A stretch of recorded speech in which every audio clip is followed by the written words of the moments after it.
नमस्कार दोस्तों, राधे राधे, हरे कृष्णा। चीकोज रेसिपीज़ में एक बार फिर से आप सबका स्वागत है। तो आज है फ्राइडे, वीडियो मिलेगी आपके सवालों के जवाब की। तो सवाल हमेशा की तरह आपके ज़्यादा ही होते हैं, तो चलिए पहला सवाल ले लेते हैं।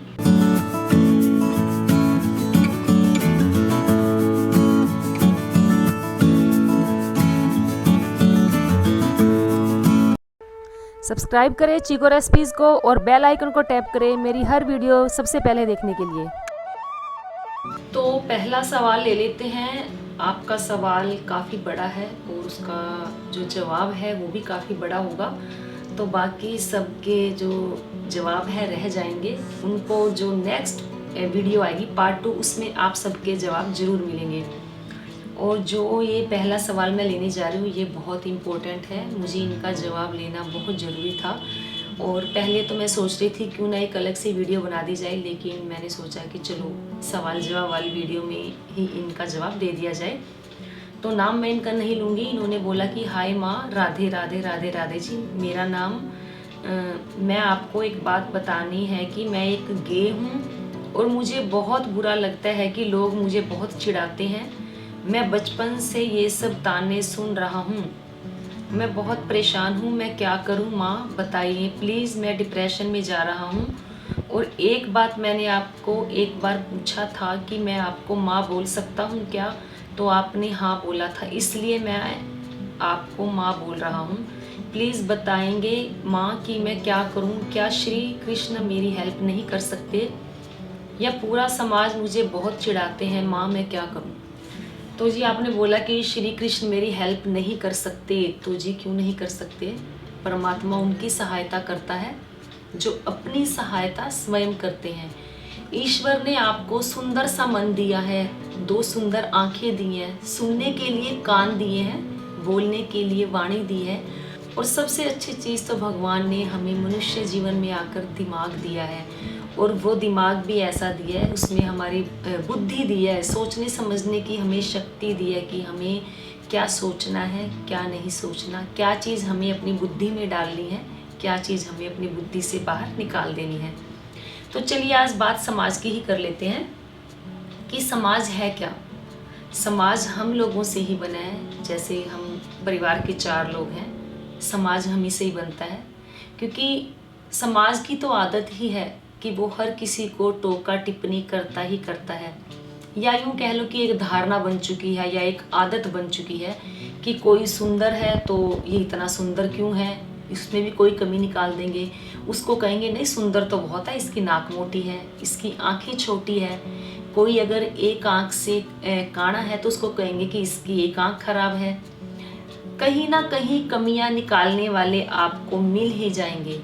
तो इससे तो परेशान होने की कोई ज़रूरत नहीं है, आपको अपने अंदर एक आत्मविश्वास जगाना चाहिए। अगर ठाकुर जी पर भरोसा करते हैं, क्योंकि ठाकुर जी ने हमें बुद्धि दी है, अच्छी अच्छी चीज़ें बुद्धि के अंदर डालें और जो फालतू की चीज़ें हैं उन्हें बाहर निकाल दें। भगवान सुनने को एक कान भी दे सकते थे, वो सफिशिएंट था, लेकिन उन्होंने 2 कान दिए कि जो अच्छी चीज़ें हैं ग्रहण करो, अपने दिमाग के अंदर बुद्धि के अंदर बैठा लो।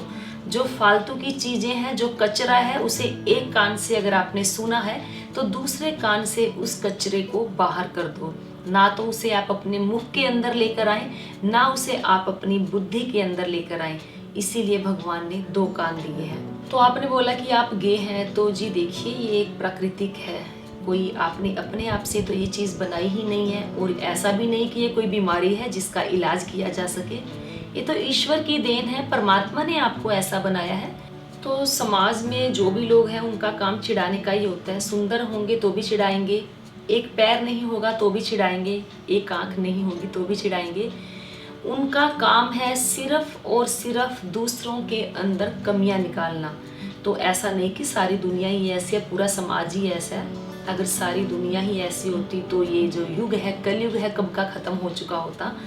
तो क्योंकि कहीं ना कहीं अच्छे लोगों का वजूद अब इस धरती पर मौजूद है, तो आप अच्छे लोगों का अनुसरण करें, उनके पास बैठे सत्संग करें। शायद मुझे लग रहा है कि आपने बोला भी था कि आप ठाकुर जी राधा रानी का विग्रह लाना चाह रहे हैं, तो जब आपकी ईश्वर के प्रति इतनी आस्था है तो आप अपने आप को डांवाडोल क्यों करते हैं?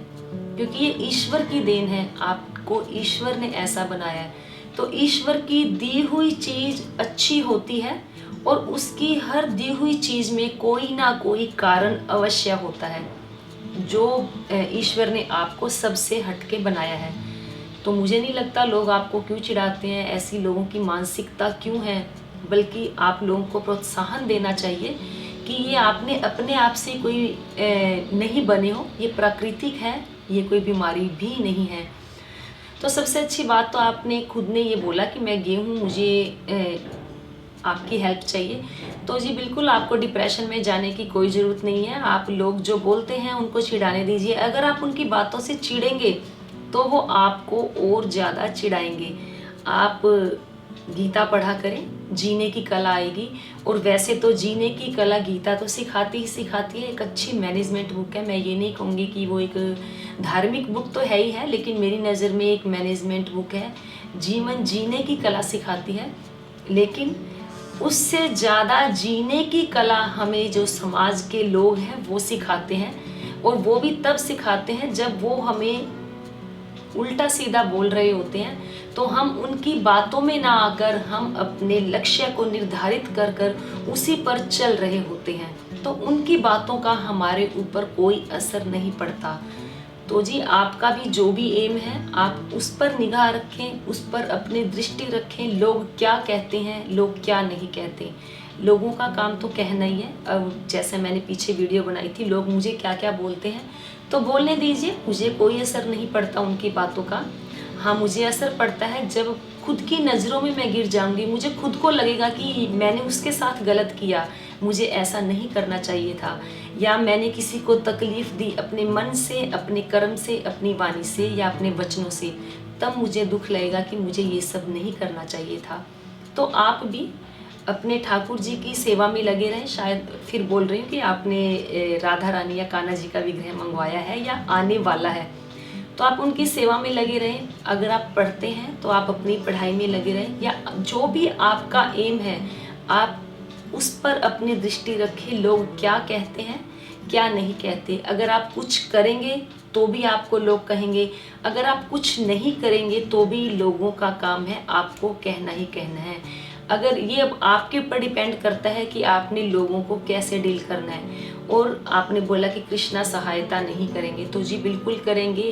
तो जी परमात्मा सभी की सहायता करते हैं, लेकिन उसके लिए स्टेप आपको उठाना होता है। अपनी सहायता आप स्वयं करें, उसके बाद ईश्वर आपकी सहायता के लिए दौड़ कर आते हैं, भाग कर आते हैं। तो मैं तो यही कहूँगी कि आप स्ट्रॉन्ग रहिए और लोगों की बातों का ध्यान मत दीजिए। अगर आप डिप्रेशन में जाएंगे तो लोगों का कुछ नहीं जाएगा, आप अपने आप में एक बीमारी को और उत्पन्न करेंगे। तो बिना वजह आपको परेशानी होगी। तो खुश रहे, मुस्कुराते रहें, ठाकुर जी की सेवा करें। लोग क्या कहते हैं उनको एक तरफ छोड़ते चले जाएं और अपने लक्ष्य की ओर बढ़ते जाएं। तो जी पहला सवाल कुछ ज़्यादा बड़ा हो गया था क्योंकि उनकी प्रॉब्लम थी, मुझे उनको जवाब देना ही था। तो दूसरा सवाल है अंकित गहलोत का। अंकित गहलोत का सवाल है कि मुझे एक बात और बताना कि जैसे आपने प्राण प्रतिष्ठा की वैसे हो जाती है क्या, या पंडित जी से करानी होगी? तो जी ये आपकी इच्छा पर डिपेंड करता है। पंडित जी भी करवा सकते हैं। पंडित जी जब प्राण प्रतिष्ठा करवाते हैं तो हवन भी करवा कर जाते हैं। अगर आपने प्राण प्रतिष्ठा खुद से करनी है तो खुद से भी कर सकते हैं, हवन करने के लिए पंडित जी को बुला सकते हैं। ये टोटली आपकी इच्छा पर डिपेंड करता है। फिर है शिल्पा गिरी का सवाल कि प्लीज़ रिप्लाई, मेरे मन में हमेशा कुछ गलत ना हो जाए, इसका डर बना रहता है, ऐसा क्यों होता है? तो जी देखिए, मैं आपको पहले ही बोलती हूँ, ये एक एनर्जी होती है। जैसे एनर्जी फेंकेंगे पलटकर आपको 100 गुना ज़्यादा मिलेगी ही मिलेगी। तो अच्छा सोचोगे अच्छा होगा, बुरा सोचोगे बुरा होगा। देखिए, अहम और वहम का कभी भी कोई इलाज नहीं कर सकता है। डॉक्टर्स के पास इसका कोई इलाज नहीं है। इसके डॉक्टर हम स्वयं हैं, इसका इलाज हम स्वयं कर सकते हैं। तो जी एक ही धारणा बनाएं कि जो होता आया है अच्छा होता आया है, और जो हो रहा है वो बहुत अच्छा हो रहा है, और जो आगे होगा वो और भी अच्छा होगा। तो देखेंगे कि जीवन में हमेशा अच्छा ही अच्छा होगा। कभी कुछ थोड़ा बहुत बुरा घटित भी हो जाएगा तो उसमें भी आपको अच्छाई ही नजर आने लग जाएगी। फिर सवाल है अमित सैनी का कि नवरात्रि में आपने माता रानी की स्थापना कर दी है, क्या अब रोज ही माता रानी की पूजा करनी पड़ेगी? प्लीज़ रिप्लाई जरूर करना नवरात्रि से पहले। तो जी बिल्कुल, माता रानी को अगर मैंने घर में स्थापना की है या आप भी घर में उनकी स्थापना करते हो, उनका विग्रह घर में लेकर आते हो, विराजमान करते हो, तो उनकी पूजा रोज़ करनी ही पड़ती है। पूजा में क्या करना होता है? आरती दिया लगाना होता है, उनकी आरती करनी होती है, क्योंकि पूजा करने में कोई बहुत ज़्यादा भेद नहीं है और कोई बहुत ज़्यादा टाइम नहीं लगता है। फिर सवाल है अरिजीत सिंह का कि प्लीज़ बताइए कि सूखी तुलसी की लकड़ी हम कैसे चढ़ा सकते हैं, वो तो सूख गई है। तो जी जो तुलसी है, जब वो पत्ता होता है तब भी फायदेमंद होती है, ठाकुर जी को चढ़ाई जाती है। तुलसी की लकड़ी भी ठाकुर जी को चढ़ाई जाती है, क्योंकि तुलसी की जब सूख जाती है वो लकड़ी होती है, उसी से ही तुलसी माला बनाई जाती है। तो आपने बोला कि कैसे चढ़ा सकते हैं, तो जी बिल्कुल आप सूखी तुलसी भी ठाकुर जी पर चढ़ा सकते हैं। फिर सवाल है ओम नमः का कि लड्डू गोपाल जी मार्बल के लाने चाहिए या पीतल के? तो जी लड्डू गोपाल जी आपका जो दिल चाहे वो लेकर आ सकते हैं, पीतल के भी लेकर आ सकते हैं और मार्बल के भी लेकर आ सकते हैं। फिर सवाल है श्री जयेश का कि हम साउथ इंडियन हैं। 2 साल पहले मेरी दादी ने लड्डू जी का विग्रह जन्माष्टमी पर लिया था, पर क्योंकि हमारे लिए ये न्यू था इसलिए हमने प्राण प्रतिष्ठा नहीं किया और बस एक वस्त्र पहनाकर छोड़ दिया। हम बस पिछले जन्माष्टमी पर वस्त्र बदले थे, पर अब हम प्राण प्रतिष्ठा करना चाह रहे हैं, कब करें और कैसे करें? तो जी अगर आप जन्माष्टमी पर लेकर आए हैं तो आपने जन्माष्टमी पर उनकी पूजा भी की होगी, अर्चना भी की होगी, नए वस्त्र आपने उन्हें धारण करवाए हैं, तो पूजा तो की होगी, जन्माष्टमी पर की भी जाती है। तो अब उनकी प्राण प्रतिष्ठा नहीं हो सकती, क्योंकि आपने उन्हें हो सकता है मंदिर में विराजमान कर रखा है, उनकी रोज पूजा आरती होती है, तो आप प्राण प्रतिष्ठा अब नहीं कर सकते। हाँ ये कर सकते हैं कि पंचामृत से स्नान करवा के उनकी रोज उन्हें भी स्नान करवाएं, उनकी आरती पूजा भोग वगैरह आप ये सब सेवा उनकी ले सकते हैं। फिर सवाल है दत्ता प्रसाद का कि दीदी मेरे कुछ प्रश्न हैं। मेरी श्री लक्ष्मी नारायण भगवान विग्रह की सेवा करने की इच्छा है, मैं हॉस्टल में रहता हूँ, फलों का भोग लगा सकता हूँ? तो जी भगवान भाव के भूखे होते हैं, आप उन्हें किसी भी चीज़ का भोग लगा सकते हैं, लेकिन भोग सात्विक होना चाहिए, तामसिक नहीं होना चाहिए। आपने बोला फलों का भोग लगा सकता हूँ, तो जी बिल्कुल आप फलों का भोग लगा सकते हैं। उनकी विग्रह खड़ी मुद्रा में मिल रही है तो क्या करूँ, कितने इंच के विग्रह रखना सही होगा? तो जी जो लक्ष्मी नारायण का विग्रह है, आप मार्बल में लेना चाह रहे हैं या पीतल के लेना चाह रहे हैं, तो मूर्ति आपको हो सकता है वो जो बैठी हुई प्रतिमा है वो मिल जाए, लेकिन मार्बल की लेना चाह रहे हैं तो मुझे नहीं लगता कि आपको बैठी हुई प्रतिमा मिलेगी। आपको जो विग्रह मिलेगा खड़े हुए का ही मिलेगा, तो उससे कोई फ़र्क नहीं पड़ता कि आपने जो लक्ष्मी नारायण की जो मूर्ति लेनी है, वो विग्रह लेना है, वो बैठे हुए का लेना है या खड़े हुए का लेना है। अगर आप हॉस्टल में रहते हैं तो मैं तो यही कहूँगी कि ज़्यादा बड़ा विग्रह आप वहाँ ना रखें। अगर पीतल का लेना चाह रहे हैं तो छोटा विग्रह आपको मिल जाएगा, मार्बल में ज़्यादा छोटा विग्रह नहीं मिल पाता है। तो आप अपनी सुविधा देखें कि आपको कितने इंच का विग्रह लेना है। मेरे हिसाब से तो पीतल का लेते हैं तो 9 या 10 इंच का विग्रह काफ़ी रहेगा। मार्बल में 9-10 इंच का विग्रह मेरे ख्याल से नहीं आता है। फिर सवाल है आसान लाइफ का कि एक वीडियो बनाए कि बॉयज़ और मेंस लोग कौन कौन से व्रत कर सकते हैं, क्योंकि समझ में सब ये मानते हैं कि सब व्रत खाली गर्ल्स ही कर सकती हैं। तो जी ऐसा नहीं है कि सभी व्रत खाली लड़कियां ही कर सकती हैं, ऐसा कुछ भी नहीं है। आप एकादशी का व्रत कर सकते हैं, सोमवार का व्रत भगवान शंकर के लिए होता है, वो कर सकते हैं। मंगलवार का व्रत भगवान हनुमान जी के लिए होता है, वो भी कर सकते हैं। बुधवार का गणपति बप्पा के लिए होता है, कर सकते हैं।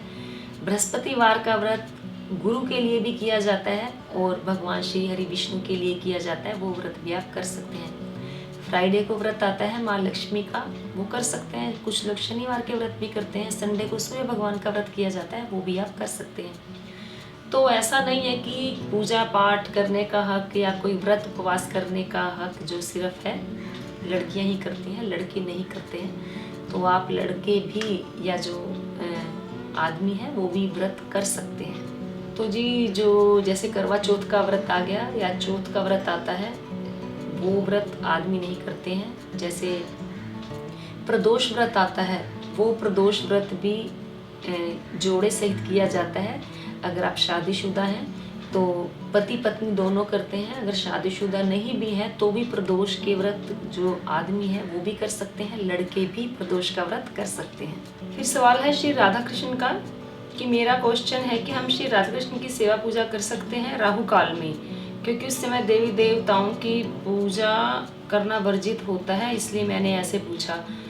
तो जी ऐसा नहीं है कि राहु काल में आप पूजा पाठ नहीं कर सकते हो, राहु काल में आप पूजा पाठ कर सकते हो, लेकिन कोई धार्मिक अनुष्ठान, कोई नया शुभ काम शुरू करना चाह रहे हैं तो आप वो राहु काल के समय नहीं कर सकते हो। कुछ लोग तो राहु काल के समय यात्रा भी नहीं करते हैं, उसमें भी विचार करते हैं कि यात्रा हमें करनी चाहिए या नहीं करनी चाहिए। ये आपके ऊपर डिपेंड करता है कि आप कितना मानते हैं कितना नहीं मानते। हाँ, लेकिन ये है कि राहु काल में घर में पूजा पाठ किया जा सकता है, लेकिन अगर आपने किसी देवी या किसी देवता की प्राण प्रतिष्ठा करनी है, मूर्ति की स्थापना करनी है, कोई धार्मिक अनुष्ठान करना है, कोई शुभ कार्य करना है, तो राहु काल के समय वो सब कार्य नहीं किए जाते हैं। तो ये थे आप सभी के सवालों के जवाब, मैंने देने की पूरी कोशिश की है, लेकिन सवाल अभी भी है, पार्ट 2 आपको मिलेगा ही मिलेगा।